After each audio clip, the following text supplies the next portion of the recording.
ಹೋರಾಟ ಮಾಡಿ ಬಂದು ಅದಕ್ಕೆ ಫಲ ಸಿಕ್ಕಿದೆ. ಹಿಂದೆ ಭಾರತ್ ಜೋಡೋ ಸಂದರ್ಭ ಇರ್ಬೋದು, ನಮ್ಮ ಮೇಕೆದಾಟು, ನಮ್ಮ ನೀರು ನಮ್ಮ ಹಕ್ಕು ಹೋರಾಟ ಸಂದರ್ಭ ಇರ್ಬೋದು, ಹಾಗೆಲ್ಲ ಬಂದು ಇಲ್ಲಿ ಪ್ರಾರ್ಥನೆ ಮಾಡಿ ಹೋಗಿದ್ದಾರೆ. ಪ್ರಾರ್ಥನೆಗೆ ಫಲ ಸಿಕ್ಕಿದೆ. ತಾಯಿ ಕಾವೇರಿ 3 ವರ್ಷಕ್ಕೊಂದ್ಸತಿ ಈ ಒಂದು ತೊಂದರೆ ಆಗ್ತದೆ. ಅದು ಪ್ರಕೃತಿಯ ನಿಯಮ. ಆದರೂ ಕೂಡ ಇವತ್ತು ಇನ್ನ ಸಂಪೂರ್ಣವಾಗಿ ಕೆರೆಗಳು, ಡ್ಯಾಮ್ಗಳು ಇನ್ನೂ ತುಂಬಿಲ್ಲ. ತಮಿಳುನಾಡಿಗೆ ನೀರು ಬಿಡಬೇಕಾದ್ದು ಮತ್ತು ಕಾನೂನನ್ನು ಪಾಲನೆ ಮಾಡಬೇಕಾದ್ದು 2 ದೊಡ್ಡ ಸವಾಲಿದೆ.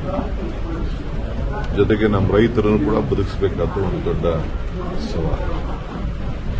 ಖಂಡಿತ ರೈತರ ಹಿತ ಕಾಪಾಡ್ತೇನೆ, ನನ್ನ ಕರ್ತವ್ಯ ಕೂಡ. ಕುಡಿಯೋ ನೀರು ಇರ್ಬೋದು, ವ್ಯವಸಾಯಕ್ಕಿರ್ಬೋದು, ನಾವು ಡ್ಯಾಮ್ನಲ್ಲೇ ನೀರನ್ನು ನೋಡಿಕೊಂಡೇ ನಾವು ರೈತರಿಗೆ ಮಾರ್ಗದರ್ಶನವನ್ನು ಕೊಡಬೇಕಾಗಿದೆ. ಇವತ್ತು ಇಲ್ಲಿಗೆ ಬಂದು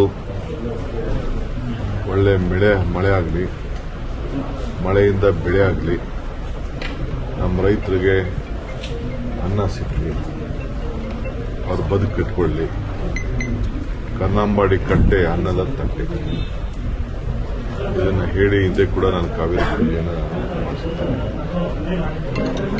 ನನಗೆ ವಿಶ್ವಾಸ ಇದೆ,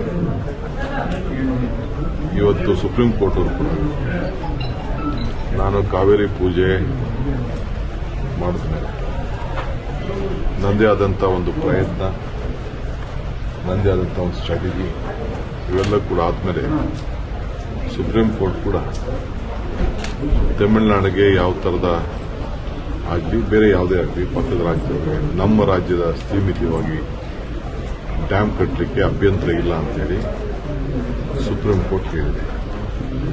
ಅದನ್ನೇ ಈಗಾಗಲೇ ನಮ್ಮ ಕೇಂದ್ರ ಸರ್ಕಾರ ಕೂಡ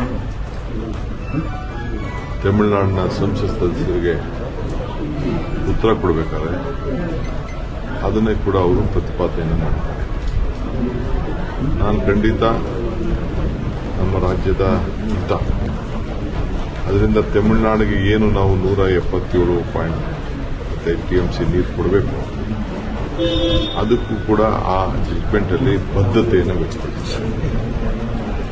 ನಾವು ಅವ್ರಿಗೆ ಕಷ್ಟಕಾಲದಲ್ಲಿ ಬೇರೆ ಕಾನೂನಿದೆ, ಕಷ್ಟಕಾಲದಲ್ಲಿ ಬರಗಾಲ ಬಂದಂಥ ಸಂದರ್ಭದಲ್ಲಿ ಅದಕ್ಕೊಂದು ನಿಯಮ ಇದೆ. ಈಗಾಗಲೇ ವಾಟರ್ ಮ್ಯಾನೇಜ್ಮೆಂಟ್ ಅಥಾರಿಟಿ ಏನಿದೆ, ಅವರು ಕೂಡ ನಮಗೆ ಕೆಲವು ಮಾರ್ಗದರ್ಶನ ಕೊಟ್ಟಿದ್ದಾರೆ. ನಾವು ಹೆಚ್ಚು ಕಮ್ಮಿ ಆಯಿತು ಅಂದರೆ ನಾವು ಅನ್ನೆಸೆಸರಿ ನಮ್ಮ ಡ್ಯಾಮ್ ಕೀನ ಬೇರೆಯವರಿಗೆ ಕೊಡಬೇಕಾದಂಥ ಒಂದು ಪರಿಸ್ಥಿತಿ, ಕೇಂದ್ರ ಸರ್ಕಾರ ಕೊಡಬೇಕಾದಂಥ ಒಂದು ಪರಿಸ್ಥಿತಿ ಬರ್ತದೆ. ಅದಾಗಬಾರ್ದು. ನಾವೇ ನಮ್ಮ ರೈತರನ್ನು ಬದುಕಿಸಬೇಕು, ಕಾನೂನು ಕಾಪಾಡಬೇಕು. ಇದು ಬಹಳ ಮುಖ್ಯ. ಈ ಎಲ್ಲ ಕಷ್ಟ ತಪ್ಪಿಸಬೇಕಾದ್ರೆ ವರ್ಣನ ಕೃಪೆ, ನಿಮ್ಮ ನಮ್ಮೆಲ್ಲರ ಪ್ರಾರ್ಥನೆ, ಈ ಎಲ್ಲ ಜನತೆಯ ಪ್ರಾರ್ಥನೆ, ಯಾರ್ಯಾರು ಈ ರಾಜ್ಯದಲ್ಲಿ ನಾವೆಲ್ಲ ಇದ್ದೀವಿ ನಾವೆಲ್ಲ ವರ್ಣನ ಕೇಳಬೇಕು. ಪ್ರೈಮ್ ಮಿನಿಸ್ಟರ್ ಕೂಡ ಮುನ್ನೆಚ್ಚರಿಕೆ ಕಂటే ನಮಗೆ ಒಂದು ತಿಂಗಳಲ್ಲೇ ಕೊಟ್ಟಿದ್ದಾರೆ. ಅದು ಕೂಡ ನಾವು ಗಮನದಲ್ಲಿ ಇಟ್ಕೊಳ್ಬೇಕು. ಅವರಿಗೆ ಆದಂಥ ಮಾಹಿತಿ ಮೇಲೆ ಅವರು ಕೂಡ ಕೊಟ್ಟಿದ್ದಾರೆ. ಸೊ ಈಗಾಗಲೇ ಕೃಷ್ಣ ತುಂಬಿದೆ, ತುಂಗಭದ್ರಾ ಇನ್ನ ಅದಕ್ಕೆ ನೀರು ಬರಬೇಕಾದಂಥ ಅವಶ್ಯಕತೆ ಇದೆ. ಕೃಷ್ಣ ಹೇಳಿದೆ, ಕಾವೇರಿಯಲ್ಲಿ ಇನ್ನ ನಮ್ಮ KRS ಮತ್ತು ಹೇಮಾವತಿ ಬಂದಿದೆ. ಆ ದೃಷ್ಟಿಯಿಂದ ಇವತ್ತು ಬಂದು ನಾನು ಇಲ್ಲಿ ಒಂದು ಪ್ರಾರ್ಥನೆ ಮಾಡಬೇಕಾದ್ದು ನನ್ನ ಧರ್ಮ. ಇಲ್ಲಿ ಡೆಪ್ಟಿ ಕಮಿಷನರ್ಗೆ ಮತ್ತು ನಮ್ಮ ಮಂತ್ರಿಗೆ ಇನ್ನೊಂದು ವಿಶೇಷವಾದಂಥ ಪೂಜೆ ಅವಶ್ಯಕತೆ ಇದೆ. ಇದಲ್ಲದೆ ಕಿಗ್ಗಾಲಿ, ಶೃಂಗೇರಿ ಮಳೆಗೋಸ್ಕರ ಇರುವಂಥ ಒಂದು ಐತಿಹಾಸಿಕವಾದಂಥ ದೇವಸ್ಥಾನ ಇದೆ.